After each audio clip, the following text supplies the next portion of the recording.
Welcome to all. In this video, I am going to discuss one of the major underestimated risks in the solar plant industry, that is the land erosion of the solar farm area. Okay, this is one of the major queries which we got in this time span of last 6 months. We got multiple queries, especially for this solar farm land erosion.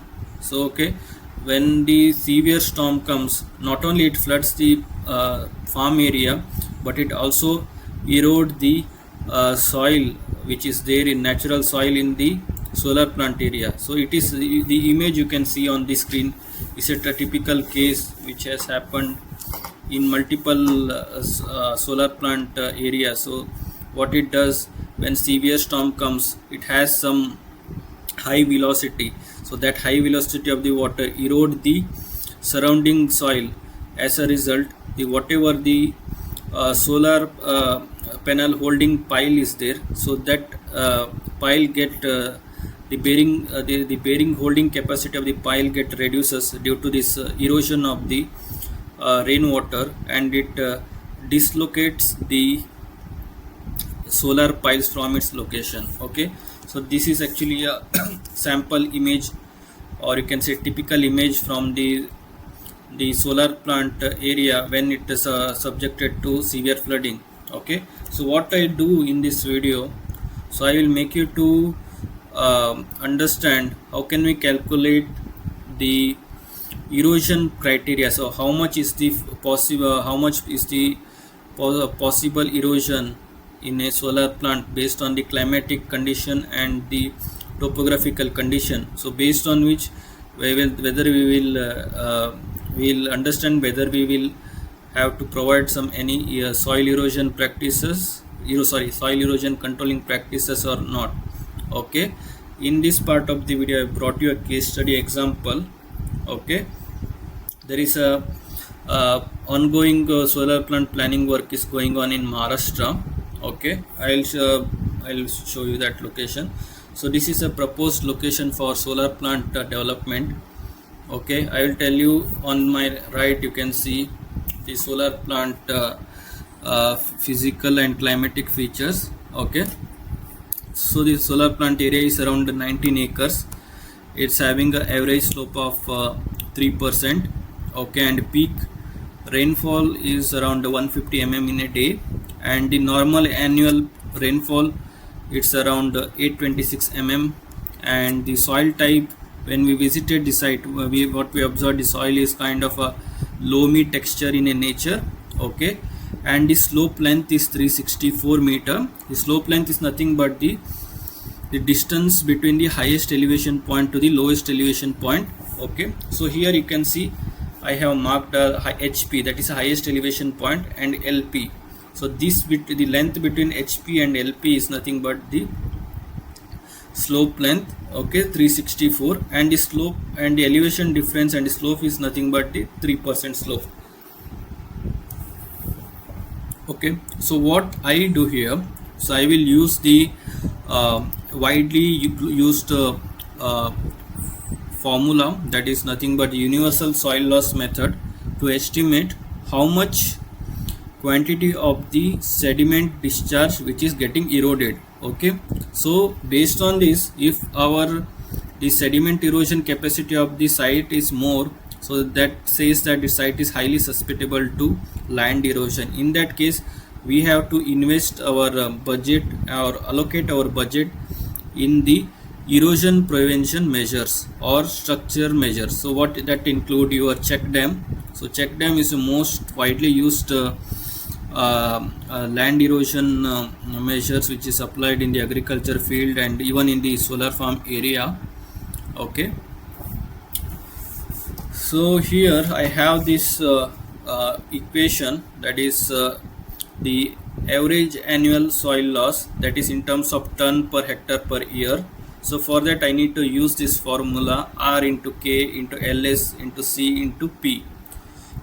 What it says, each of the parameters. So R is nothing but the rainfall erosivity factor. So a rainfall erosivity factor, nothing but how much how much capacity of the rain which is there, which erode the soil surface. Okay, it depends on the how much annual rainfall it is getting. Okay, this annual rainfall erosivity factor.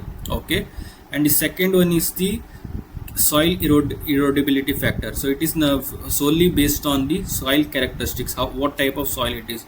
If I can say general rule, so suppose the soil which is having kind of a clayish texture, which is having a high risk of erosion in comparison with the sandy soil. Okay, and the slope length and the stiffness factor. Okay, so how much is the, what is the type of the slope, how deep is the slope, that is actually this LS factor. And the C is nothing but the land use or cover factor. So what type of land use it is, whether it is agriculture land use or the forest area or a what you can say a bare land. Okay, based on which we will apply this factor. And this last one P is nothing but the conservation practice factor, whether we are doing any soil conservation practice that I told earlier. That is if I build a check dam here, what it does, it will reduce the sediment erosion. So if we apply any of the sediment erosion practice, we have to mention its factor. Okay, this is actually that solar plant area from the street view. This is actually the image of the solar plant area. So you can clearly see it has some kind of agriculture land use as present. So once we develop the solar plant, it will be like graded ones. Okay, a well graded solar plant will be there. What we do, we just do the soil preparation and grading of the soil. Okay, and we have found that there is some offsite catchment contribution is there, offsite drainage contribution. So that is why we have proposed that we will slightly raise a solid wall, so that there should not be any offsite drainage contribution, because we have when we visited the site, we found that there is some potential erosion zones are there in and around the site. So that is why we recommended this one. As a result, we are not going to consider any of the offset catchment runoff which is coming out of the site.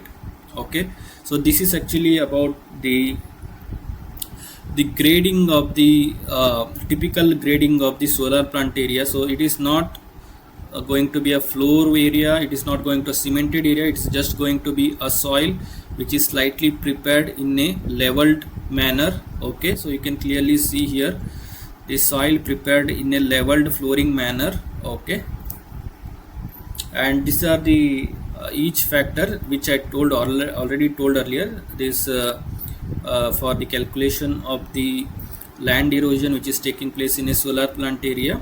Okay, so this is nothing but the rainfall erosivity factor. For that we have this annual rainfall, mean annual rainfall, and we have this empirical formula 79 plus 0.363 P. Okay, so this P is nothing but the annual rainfall, normal annual rainfall, that is 826. Okay, and the second one is the soil erodibility factor. So soil erodibility factor, when I visited the site is having the soil is having the loamy texture, so it will be between the range of 0.2 to 0.3, the K factor. So I'll consider 0.25 here. Okay, and the third one is the topographical factor or the slope length factor. Okay, the slope length, as I already told you, this height, the distance between high point and low point. Okay, that length is around 364, that's L, and the S is nothing but the average land slope, that is 3%. Okay, and we have this empirical equation which we will apply. Okay, M depends on the slope. I will consider a average MS 0.4. Okay, and the fourth one is the cover management factor. So that is based on the type of land use it is, whether it is, if it's a dense forest, it will be having the low cover factor, because you know that if dense forest there will be less erosion of the soil. So here in this case I will consider between the agriculture land use. Okay, because there will be some minor grasses will be there like this. Okay, kind of a lawn area, so like this lawn area will be there. So based on this I am considering this. So there will be lawn area will be there for this cover management factor. So for that's the reason I'm considering the agriculture area between 0.2 to 0.5, and my value would be 0.45. I'm taking the nearest value. Okay, why? Because I already told that it is having some kind of a small lawn type of grass structure will be, grass arrangement will be there. Okay, and the last one is the conservation practice factor. So in this site, I am assuming that in this case, when we observed, we didn't find any, for this is the site for this site we didn't find any conservation factor, soil conservation factor, whether some terrace or slope terrace construction or the contours or your check dam, we didn't find anything. So that is why we are considering the no treatment, and we are considering the p value as 1. Okay, so we know all the parameter what we have to consider in our calculation. Okay, and we have this formula, this A is equals to RKLSCP. Okay, so what I do, I will consider this for this parameter into a Excel sheet formula. Okay, and I will calculate each parameter one by one in the Excel. Okay, so I already prepared this Excel sheet. I will show you here. Okay, so this is a Excel sheet here. The catchment area that should be converted into hectares. Okay, so that I have already mentioned, this catchment area is around 19 acres. So I need to convert this 19 acres to hectares, that is 7.69. This is that catchment area, that is 7.69 hectares. Okay, and the annual rainfall P is, we already know this is actually annual rainfall. So annual rainfall is 826 here. Okay, and the peak rainfall is 150 mm per day. Okay, the average slope is 3%. The slope length, what I told earlier, is 364 meters. The soil erodibility factor, it is a loamy soil. Okay, it's a loamy soil, that is why I have shown you this table here. Loamy soil 0.2 to 0.3, I am considering 0.25. and the cover management factor, okay, it's for the land use. So it is having, as I mentioned earlier, it is the soil plant graded land. So it is something like this. Let me show you. Yeah, so this is actually the soil plant grading. So it is having very small lawn kind of a grass will be there. Okay, so that is the reason I am considering it as a 0.45. Okay, now we'll have moved to this calculation part. One by one we will calculate the soil erosivity factor. So this is, I already done this Excel calculation. The soil erosivity factor we have calculated using this formula. So this is the formula for soil erosivity, where P is nothing but the mean annual rainfall, that is 826. Okay, and the LS factor, the land slope factor, it's 0.79. Okay, and when we apply this final equation, is this is that equation, the universal soil loss equation, this RKLSC into AP. So this is the value. So what we are getting, the annual soil loss in a year is at the rate of 33 ton per hectare per year. But when we check this from this table, so from this table we have the erosion rate and its severity.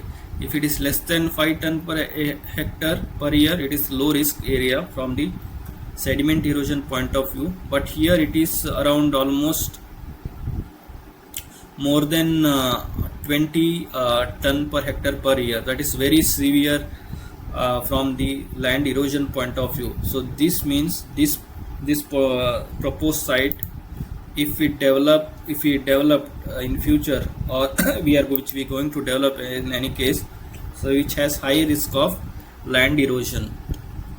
Okay, in this case what we have to propose, we have to propose some mitigation measures, okay, that include our the silt trap. We can construct the silt trap at the site, and another option would be the proposal of the check dams. So that is a possible solution for this prevention or the minimization of this land erosion for the field.